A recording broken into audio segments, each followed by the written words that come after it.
The world watched. Every rumored dinner date, every anonymous quote, everyone trying to figure out, is this real? Gigi Hadid and Bradley Cooper. For months, it was all just whispers and managed silence. Mm-hmm. Very controlled. And then, bam, right at his big film premiere, this single Instagram story pops up. A photo, 2 words, my love. Yeah, and that one little post, that fleeting story, it basically answered every question everyone had been asking. And that's what we're diving into today. Welcome to Starscope Report. Join us, Jordan and Jamie, as we uncover Hollywood drama, music industry shakeups, and, yeah, those viral influencer scandals, too. From red carpets to social media storms, we really get into the stories behind the fame. So today, we've got the timelines, we've looked at the sources, and our mission really is to decode the strategy here. How did this quiet, maybe romance become this huge Hollywood power couple narrative? We're unpacking that title. Gigi Hadid's My Love post exposes hidden strategy behind Bradley Cooper romance. Because it wasn't just sweet, it was, well, tactical. Definitely. And we're going to show you exactly why using something that disappears, like an Instagram story, was maybe the most permanent, smartest move they could have made. Okay, so let's start right there. With the post itself, October 10th. Right. And what's so fascinating, as you said, is that this wasn't some random spur-of-the-moment thing. We're calling this the October 10th declaration, a rare post that was anything but impulsive. Yeah, because leading up to this, their whole public thing was defined by being super private, right? Like very controlled little glimpses. Exactly. Yeah. Very deliberate. But this post, this my love, it totally shifted the narrative. How so? What was different? Well, look at the actual words, my love. Think about that. They went Instagram official back in May, right, for her 30th birthday. That picture of them kissing? The visual confirmation. Hard to deny that. Undeniable. But that was visual. This October post, this was verbal. It was direct, unambiguous. It signaled something deeper, emotionally invested, way beyond just dating. But here's the genius part, I think. It wasn't just personal, was it? No, not at all. It was expertly framed to do 2 jobs at once. She congratulated him, sure, but she also tagged the whole crew and the film's official account. Ah, okay. So professional framing. Exactly.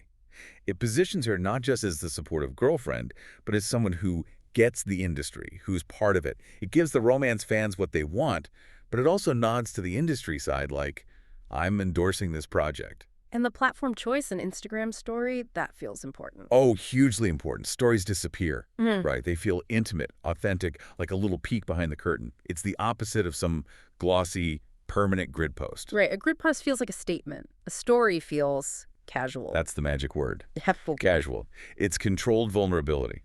A prominent post. That would invite nonstop scrutiny, endless comments, analysis of the photo choice. It's high stakes. Yeah, the comment section alone. Exactly. But a story? It feels like a private little share, just for her followers. But, I mean, come on. Her team knows every single news outlet grabs that screenshot the second it goes up. So it looks private, but it's designed for mass consumption. Wow. Precisely. You broadcast this huge, headline-grabbing message, maybe even a rebuttal to the doubters, but you keep that plausible deniability of it being just a quick, in-the-moment thing.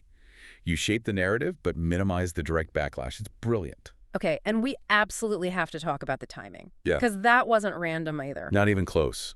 This drops exactly during the premiere of Cooper's new film, Is This Thing On?, at the New York Film Festival, no less. Pretty prestigious. Okay, so what does that timing achieve? It guarantees what some sources are calling a symbiotic publicity cycle.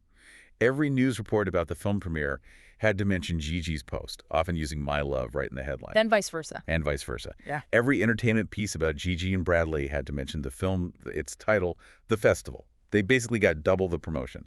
For him, for her, for the movie, all with one little story. That is incredibly precise, using disappearing content for maximum long-term buzz. It really is. It sets the media narrative instantly, globally. Wow. Okay, if you're finding these Hollywood strategy breakdowns fascinating, make sure you hit that subscribe button. We've got way more stories like this coming up, digging into how perception really shapes reality in the celebrity world. Absolutely. So, okay, that story was the big public declaration, but it didn't come out of nowhere. Let's trace back the steps, the whole playbook that led them there. Right. The playbook. How discretion and controlled confessions built the narrative. It's all been about careful, incremental steps. Managing expectations. So phase 1, way back, casual beginnings. Yeah, kicking off around October 2023. First sightings, those dinners at Via Carota in New York. And the key thing then, anonymous sources pushing the casual, fun-focused angle. Why was that so important to keep it casual? It lowers the stakes, Deliberately. manages public expectation, no pressure, just fun. It prevents the immediate, are they getting married circus. It's wild to think about strategizing a dinner date, but okay. And didn't we get that relatable origin story later on? Yeah, in that March 2025 Vogue piece, Mm-hmm. meeting at a mutual friend's kid's birthday party, backyard barbecue vibes, instantly makes this huge A-list couple seem, well, almost normal. Humanizes them. Right. Okay, so that's phase one, then things ramped up. Big time. Phase 2, the hard launch, May 2025. That's the Instagram official moment we talked about, her 30th birthday. The kissing photo? That felt like a statement. It was a statement, and look who was there. Bella Hadid, Emily Ratajkowski, Zoe Kravitz, their whole elite circle. It signals social integration. It says, we're serious, our world accepts this. Gotcha. So first casual, then official. What's phase 3? Narrative solidification. Yeah. After the launch, the focus shifts. It's about proving this is stable, harmonious, think domesticity. How do they do that? More anonymous sources. Exactly. Suddenly you get these source-fed stories talking about how well their daughters get along. You know, Kai, who's 5, Yeah. and Leah Descent, she's 8. Blending families, domestic bliss. That kind of stuff really neutralizes gossip and speculation. Makes sense. Harder to be cynical about kids getting along. Right.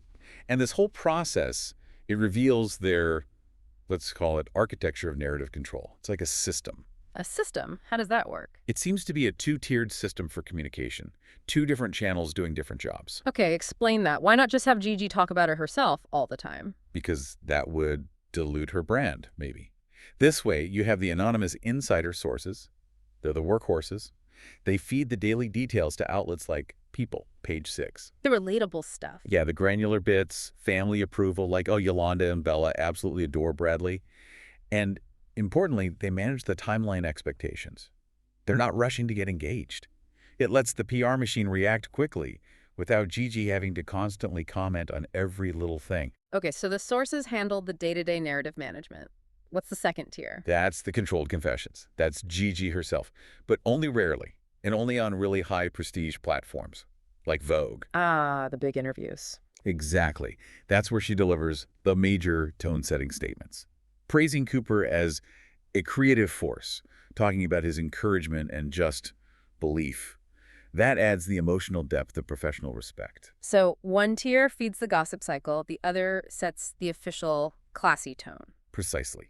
She maintains this image of sophisticated discretion, only speaking directly when it really counts, while the machine handles the rest. It's strategy layered on strategy. Okay, but even with all this careful planning, you can't control everything. There's still public skepticism, right? Which brings us to our next bit. The counter-narrative, addressing the skeptics and exchanging cultural capital.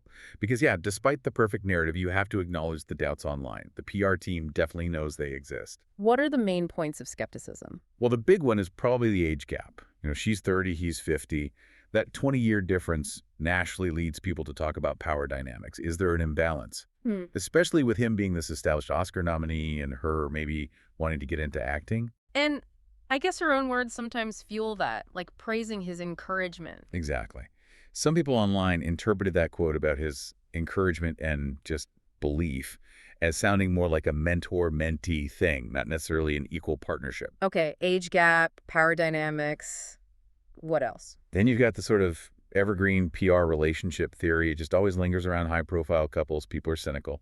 Why this couple specifically, though? Well, some see the pairing as a bit random, the supermodel and the serious director. Plus, you unfortunately have those long-standing, totally unconfirmed online rumors about Cooper's sexuality, the whole beard theory nonsense. And then there is these whispers, again, unconfirmed, about him having a mean, cold side. Okay, so there's definitely a cloud of skepticism, fair or not. How does the My Love post fight back against that? It's the direct emotional counterpunch. It uses her voice, her perceived authenticity. It's Gigi, personally, intimately declaring my love. It's designed to cut through the cynicism. So it sidesteps the analysis and just hits an emotional note. Exactly. It basically says, analyze the strategy all you want, speculate all you want, but this feeling, this connection, this is real.